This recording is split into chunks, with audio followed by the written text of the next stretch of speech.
Jimmy Butler was sensational versus the Mavs. So is there a chance that he's ready for a new role in this team? And can he keep up this level of production all season?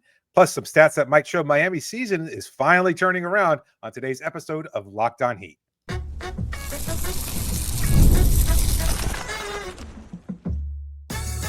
You are Locked On Heat, your daily Miami Heat podcast, part of the Locked On Podcast Network, your team every day.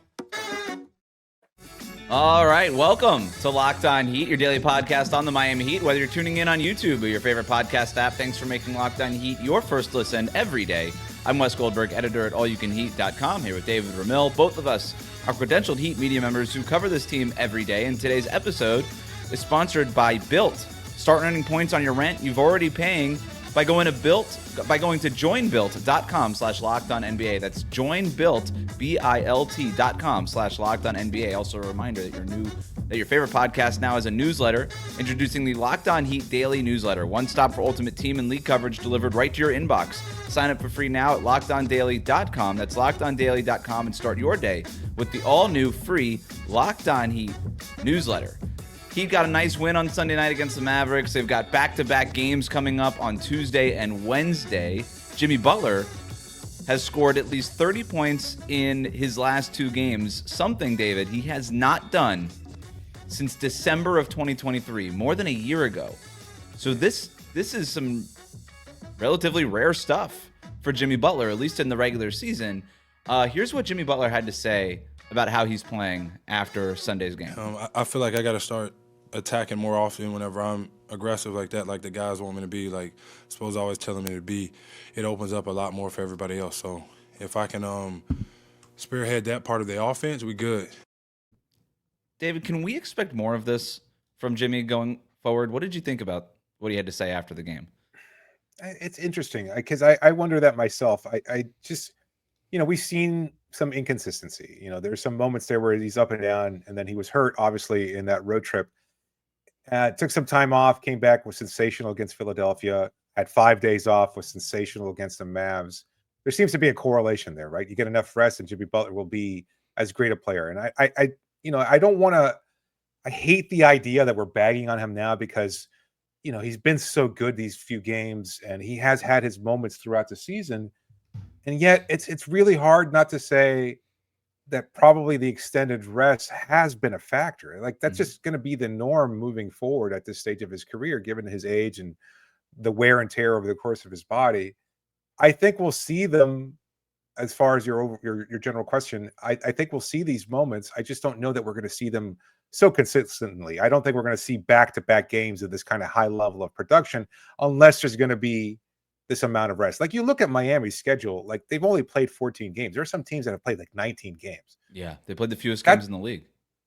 That does not bode well. Between the trip to Mexico City, that 5 days extended rest, just some quirks in the schedule, it's going to catch up to this team. And if there's one team that has over the last few seasons shown that they cannot weather that kind of stretch where there's a lot of games being played over a short amount of time, it's generally the Heat. Like they're going to break down. Somebody's going to get hurt. And while you wish that never happens, that's just the reality of professional sports is you're going to have a lot of wear and tear accumulated over a relative short amount of time. And for as good as Jimmy has looked over these last couple of games, when he has to play 3 games in 5 nights, that might not look as good. And so, yeah, or 3 games in 4 nights, which is what's coming up here. You got Tuesday, Wednesday, and no Thanksgiving game, and then Friday. So that's where I'm at. Is I'm being cautious with everything. It's great seeing Jimmy Butler play the way he's been playing against Philadelphia, where he clearly has a vendetta, and then against Dallas with 5 days off, in a matchup that I think he also takes personally, him going head-to-head with Kyrie Irving. I think that matters to him. But seeing him do what he did against the Mavericks down this stretch, right? Not just the game-tying dunk, which was cool because he doesn't usually score on dunks all that often anymore, but like the Dwayne Wade-esque circus shots, like that, the falling and getting fouled and falling by I think it was Daniel Gafford, and hitting that miraculous shot where he starts kind of pelvic thrusting on the court afterwards. Like that stuff is when Jimmy's engaged, when he's locked in like that, it is so much fun to watch him and to watch this team. Yeah. I just, like you, don't really know how much we can expect that to be the norm when he's 35 I'm not even talking about level years of old. engagement, because we've used that a lot in terms of, and I'm sorry to cut you off like that, but I don't think it's even level of engagement in terms of, I think Jimmy's going to be engaged. I just, like, he's going to have moments. He's going to pace himself, but there's going to be limitations to what his body can do, especially as the schedule continues to ramp up. And I think that's the big concern: is how does he adjust? And we've never seen this from him before. We don't know what he's going to be looking like in the future, because the future is yet unwritten, and so we can base whatever we want to off of past performances, and that's not exactly a great sign of things to come. But as he continues to play, as he continues to age, will he adjust? Will he make better? We've never seen LeBron James. Like, that is such an aberration, and we can't stress that enough. Like, players continuing to play at a high level at that age just doesn't happen. While LeBron is certainly a lot older than Jimmy. Jimmy's not aging the way that LeBron purposely, like, LeBron adopted the 3-point shot in order to age the way that he's aged, right? LeBron could not do what he used to do in Miami. Like, he couldn't do that anymore at the level that he was doing it, and in Cleveland, it was just constant, like, the frequency, the frequency, like putting the ball on the ground, spin move, get to the basket, dunk, blah, blah, like all that kind of stuff, like over and over and over again. He can't do it at that rate anymore, and he knows that, so he adopted the 3-point shot. Jimmy did not take a 3-pointer against Dallas. Jimmy Butler has done the opposite of what LeBron James has done in terms of finding ways to reduce wear and tear. He's just said, bring on more wear and tear. I love the wear and tear. Let's keep the wear and tear going. Let's see how much tread these tires really actually have. And I think, last year we found out that tread wore thin, right? And he ends up getting hurt in the play-in tournament. This year, he's posting still, even after these games, his 10-year low in points per game and all these things. Like, this has not been an awesome season for Jimmy Butler, but it's been an awesome week for Jimmy Butler. And so that's why I go back to that clip where he says, I have to be more aggressive the way that Eric Spoelstra has been telling me to, because it sets up all of my teammates. And I'm like, why is this just now a revelation? Like, why are we talking about this like it's news? You're the star player, right? I don't understand why this idea. I know that Jimmy Butler is naturally unselfish and all these things, but you could be aggressive and unselfish. You can pound the ball into the paint, draw defenses, and still kick out to open teammates. I don't need necessarily 30 points a night. I just need you not standing in the corner and being a bystander on offense for 3 out of the 4 quarters every night, because this team can't handle it. They're not good enough, right? But when Jimmy Butler does play the way that he did against Philly and Dallas, this team looks like a team that could make a run in the playoffs, and that's the difference. Do you think that? Do you think that? In other words, the post-game press conference when he's saying, "I guess I have to attack more," like, what do you make of that? Because again, like, I can't. Jimmy Butler's a smart basketball player. I can't imagine that this is news to him. But he also sort of revealed that Eric Spoelstra has been asking him to do it. Yeah. At the same time, I just feel kind of like, we've been in enough pressers where you know that they're not really revealing all that much, and maybe it's just more conversational than anything else. Like Spo keeps saying, just gotta attack. You gotta go. And then he kind of just, he kind of word vomits that out as a response. And look, it kind of fits, given that he was aggressive, that he was attacking. There just been games, I think, where, he hasn't been that aggressive. And I think, I've said this a long time now, like, Jimmy has lower leg injuries that I think are going to continue to impact him regularly for the rest of his NBA playing days. And it's like, we might not see it on the surface, but, he rolled his ankle, and that's going to be an issue. And, like, it's going to be an issue again at some point during the season. And I hate saying it, but I just, it's being aggressive as we saw yesterday. That's hard to do. And so I think, yes, he's picking and choosing his spots, but at the same time, like, he knows in an ideal world, he'd be able to do that 20, 25 times a game. It's just not an ideal world right now. And so he has to kind of be a little bit more balanced in his approach. I mean, so here are the stats behind Jimmy Butler. Like, and I've been on this all the time. Like, Jimmy Butler has to play like a star, or else the whole thing, the whole apparatus doesn't work. It falls apart. Jimmy Butler, when he's posting a 20% or more usage rating in his first 5 seasons in Miami, and I just for context, 20% is not that much. All right, we're talking about high-level role player type of usage rating. Like, this is not even a star usage rating. That usually gets up to 30%. But even the numbers when Jimmy Butler uses 20% of Miami's possessions in his first 5 seasons, Miami's 155 and 84. That's like a 53 win pace. Those numbers go way up as Jimmy Butler's usage goes up, right? When he's like 26, 27%, I mean, this team wins games at almost a 60 win pace. It's pretty remarkable. But when Jimmy's lower than a 20% usage, Miami's 22 and 29 in those games. I mean, they're like flat out bad. This season, those numbers still hold. Miami's 5-2 in the games where Jimmy Butler posts a 20% more usage rating, and 0-3 when he posts less.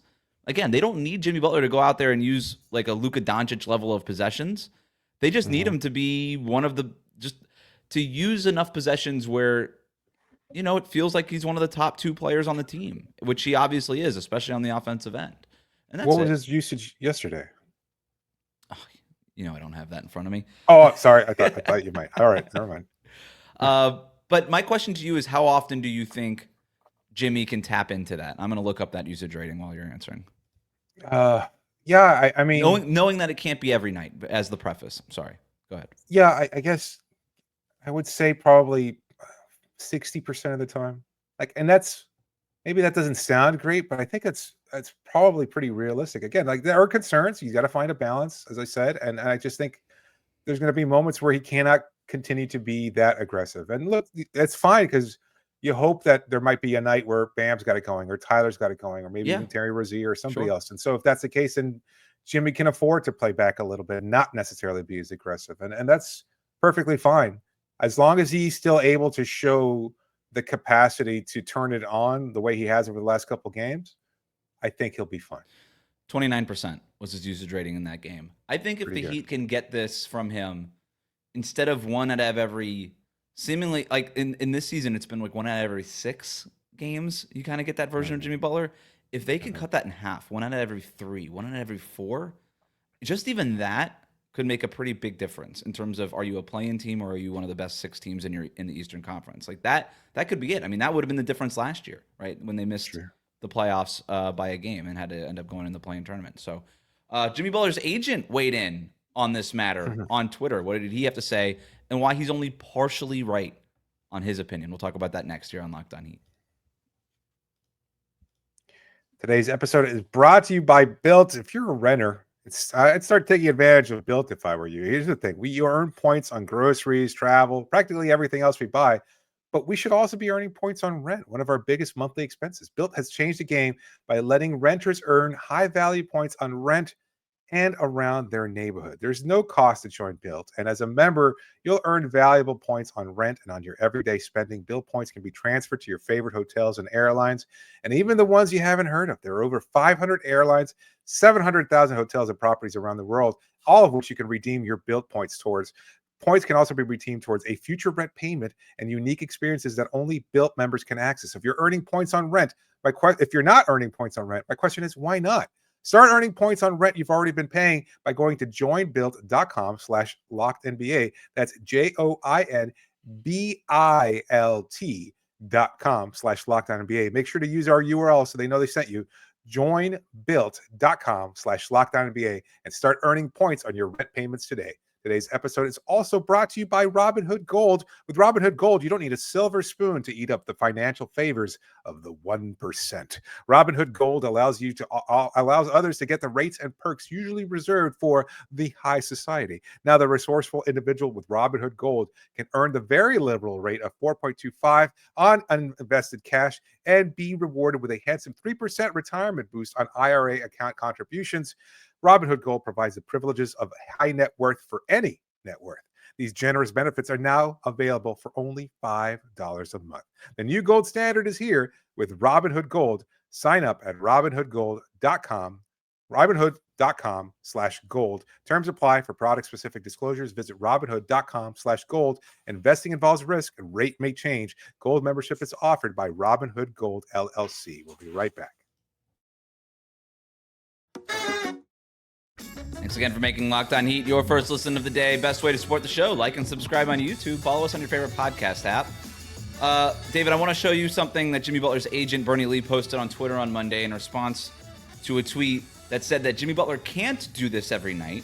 Bernie Lee, his agent, asked, why not? Just make him play point guard. If you're watching on YouTube, we're showing the tweet here. Have him play point over and over and over again. This part to me is interesting, David, because Jimmy Butler playing point guard sounds right. He's the best passer on the team. He is. He's the best at driving and kicking on the team. These are point guard type of skills. When I think of Jimmy Butler as a point guard, to me it looks a little bit like Shai Gilgeous-Alexander. Slow, methodical, works his kind of elbows and knees his way into where he wants to go, and then figures out who's open. And he's sort of the driving force. He's the engine of Miami's offense. My argument against Bernie, and while he's not necessarily wrong about like he should be playing like a point guard, it shouldn't matter if Jimmy Butler is the point guard or not. It shouldn't matter what Eric Spoelstra lists Jimmy Butler's position as. You're a star player in today's NBA. Like LeBron James is rarely listed at point guard, even though he had like that one season where he was in LA. But like it doesn't matter. He's the point forward, point guard, point forward, point center, the way that Nikola Jokic is. If you're the star player, you just go get the damn ball and you make stuff happen. And it hasn't mattered whether Jimmy Butler is listed there or not, because when he is hitting that level of engagement, when he is having that type of usage rating, he plays very much like Miami's point guard. He is in control of the offense, in other words. He is setting the table. To use his word, he's attacking, and he's setting up his teammates. So what do you think about what Bernie Lee had to say there?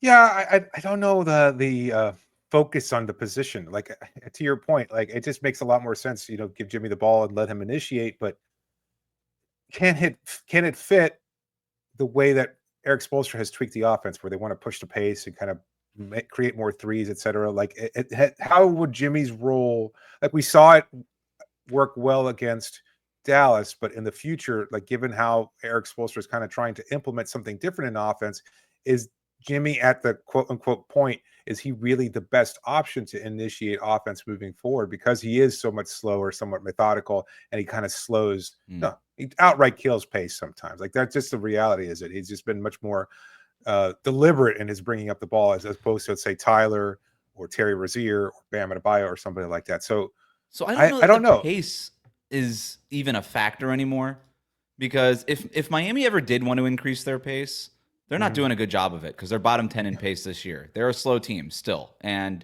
that's just who they are. Not dead last as they have been in the past. Though. Sure, not like the bottom 2, but yeah, they're still in the bottom 10. They're a slow team, and like Jimmy Butler is your star player. He's on the team. You do have to play the way he wants to play, and if he's not the guy taking the threes, he should be at least the one creating them. So I would argue in Miami's 5-out offense, he is actually the perfect point guard.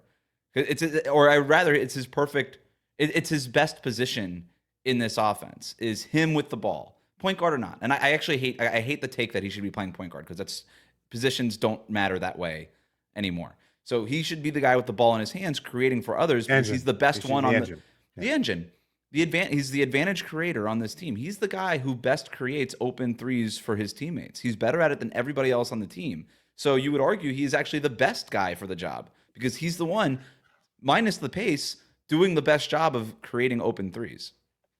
That being the case, then what we're talking about is also continuing to lean into the starting lineup that we've seen over the last couple of seasons. That once Terry Rozier comes back, and I know this is a conversation maybe we'd have to last change. Couple of games, you mean? Yeah, last couple of games. Sorry, yeah. That it was going to require Tyler and Duncan to continue being those catch and shoot options. Mm-hmm. Probably Haywood, assuming he's healthy, just for defensive purposes, and then Bam being able to be just the guy who does everything, the Swiss Army knife, just as he's always been, and kind of a secondary, tertiary scoring option. Because like, you cannot have Jimmy bringing the ball up and then have Terry out there as your shooting option. He's just not. He's just not good enough as a shooter. And while he does put rim pressure and stuff like that, in theory, what we're talking about is, well, Jimmy's going to be the guy who's going to be able to continue to put rim pressure. He's going to be able to and it works so much better if you have these two incredibly elite shooters in Duncan and Tyler, who can knock things down. Another option in Bam, who's continuing to improve, and Haywood, who's shooting, as you've said before, at 40%. So it's, that's, I think, a much more balanced approach than if you put the ball in Jimmy's hands. Maybe this is it. Don't put the natural point guard Don't put the sort of positional point guard Terry Rozier on the court with Jimmy Butler. Maybe ever. because it almost gives Jimmy the out to be like, well, he's the guard, he's the point guard, give him the ball, make him do it. If Terry Rozier is off the court and it's Tyler Hero who needs these catch and shoot opportunities, and Duncan Robinson, doing his thing, running around the arc and doing it, it's like, well, Jimmy, you're the only guy who could really be doing this, so go do it. And it does force him into that role a little bit. It's why I like that second unit last year with Jimmy Butler and Kevin Love, with just like wings around them with not a natural guard on the floor, is because it kind of thrust Jimmy Butler into those spots and kind of put that responsibility on his plate. And the more I think Eric Spoelstra could do that, the better. And yeah, when Jimmy Butler's doing that, Terry Rozier, when he's on the court in that starting lineup, is sort of rendered useless. To your point, like, I don't need him standing in the corner waiting to get the ball and then sidestepping into a more difficult shot. Like, that's not his game. But Terry Rozier is a sixth man when Jimmy Butler's off the court, who can provide some of that rim pressure in smaller doses against second units. That does make a lot of sense, because now you always have somebody who's at least creating rim pressure on the court.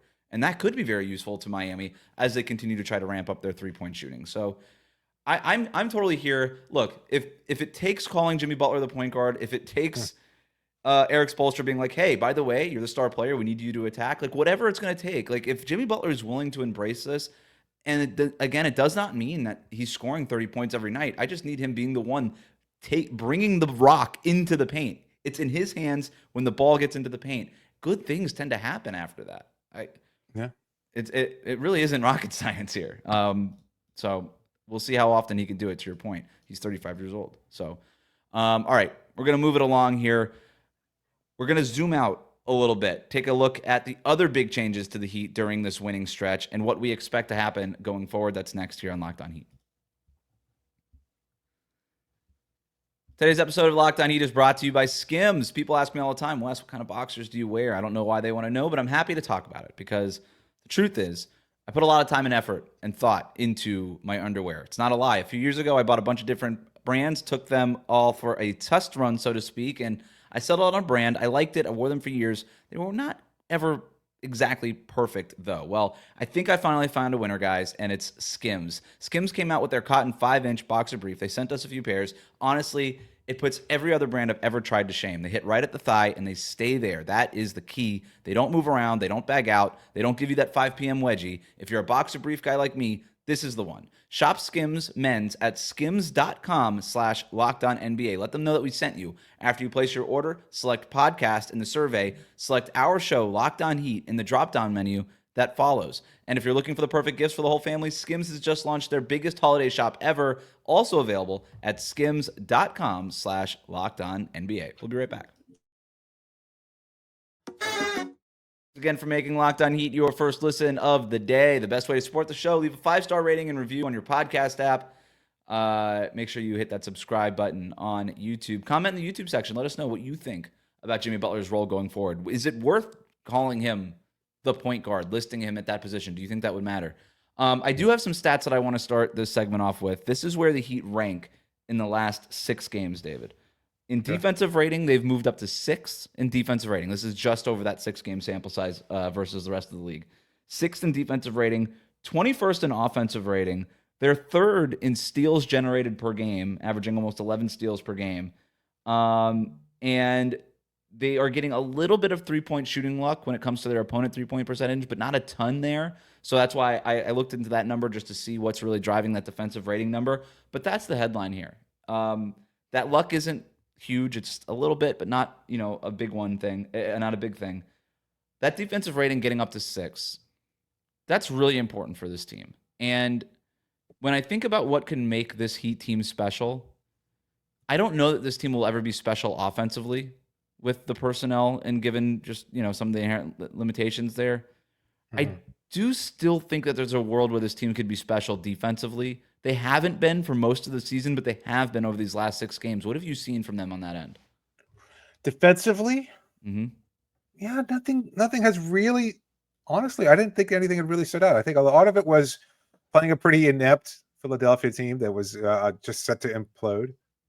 Maybe catching a few breaks here and there. Like, I think, honestly, if there's one thing that's a correlation, it's Haywood Highsmith. I think he's been phenomenal over that stretch. Just there was one moment yesterday before he was out due to illness or whatever it was, where he didn't feel well.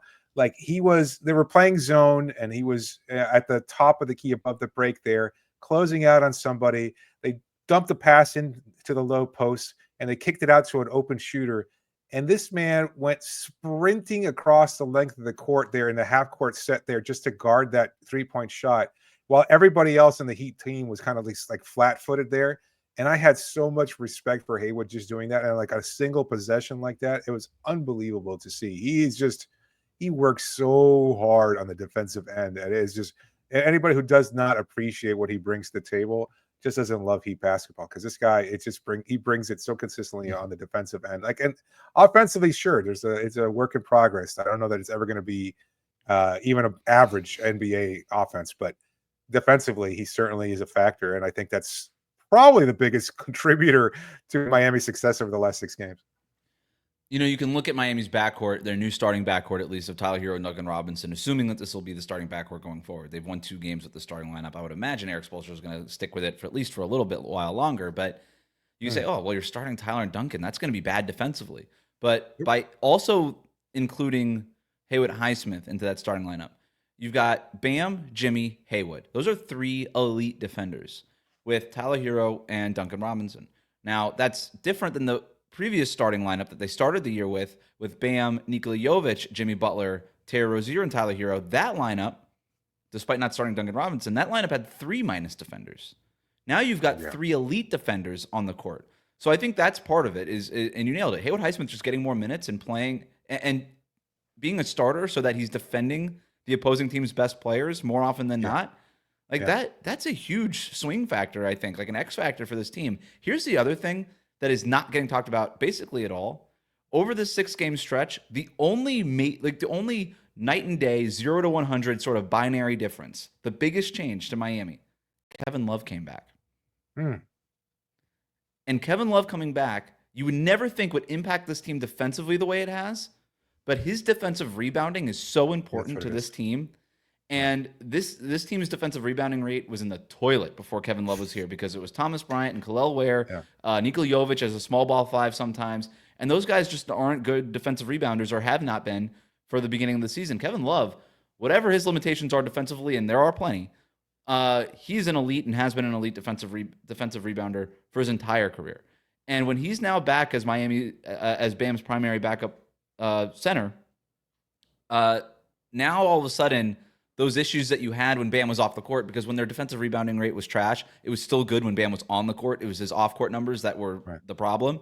Well, now Kevin Love is soaking up those minutes, and those defensive rebounding concerns become less of an issue. Defensive rebounding, obviously key, because that's what ends the defensive possessions. So you pair that with Haywood in that starting lineup, also able to help generate some of those steals in other ways. I'm always just looking at, on defense, how are you ending the possession? Like, what's the formula here? What's your strategy? Are you going to get a stop, right, and then get that defensive rebound? Or are you going to create a turnover? Like, what is it? I remember years ago, Miami hacked the system and said, we're going to do it by drawing charges. And so they drew 500 charges in the season. They're like, we're just going to run in front of the guys and just do it that way. And that counts as a turnover. Ball goes the other way. This year, obviously, they don't have Kyle Lowry to slide in front of people, so they're going to do it the other way, the old-fashioned way. Get stops, get rebounds, and then also, I think averaging the third amount of steals per game during the stretch is also a key part of their defensive formula. And that's why I say they could be potentially special on that end. I thought last year, defensively, it was a little smoke and mirrors. They were 5th in defensive rating last year. They've been better than they were last year over this stretch, even though it's a different ranking, but they've been basically a point better per 100 possessions over this 6-game stretch than they were all of last season. So I think they just got to keep it up, because then you get to a point where you go from a defense that keeps you into games to a defense that can win you games, and that could be the key for them. That's a good point. Yeah, I like that. And the shout out to Kevin Love. He's been phenomenal in his return there, ending possessions. I was just thinking about what you were saying about Kyle Lowry and that one season where they were just they were constantly sliding in front of people. That was crazy. It was. They set the record, disparity. Right? I want to say yes, but I think they set the record. With the disparity between the first team and the second team was they were more than double the amount of charges drawn, which is insane. And that they were pretty annoying. That was the year they won the Eastern Conference, wasn't it? 2022, correct? Yeah. Or they were number 1 seed. Yeah, they averaged. Oh yeah, sorry. 1.35 charges drawn per game. That led the league that year. That's so many. Like how you don't see it that much. Number 2 on that list, second in that season, was the Houston Rockets at 0.78. So like half of what they were like the 6 seconds or less Phoenix Suns, but for Chargers drawn. Like they were just revolutionary in that way. Yeah. And if they had Kevin Love in that roster, it would have been better because he was really good. Yeah. They would have won the title somehow. They would have just, I don't know, they would have found some sort of life hack. Heat Bucks tonight. Terry Rozier is expected to play, so we should have a full squad for the first time in a very long time. We'll be back tonight with our post-game reactions. For now, thanks for making Locked On Heat your first listen every day. Like, comment, and subscribe on YouTube. Follow us on your favorite podcast app.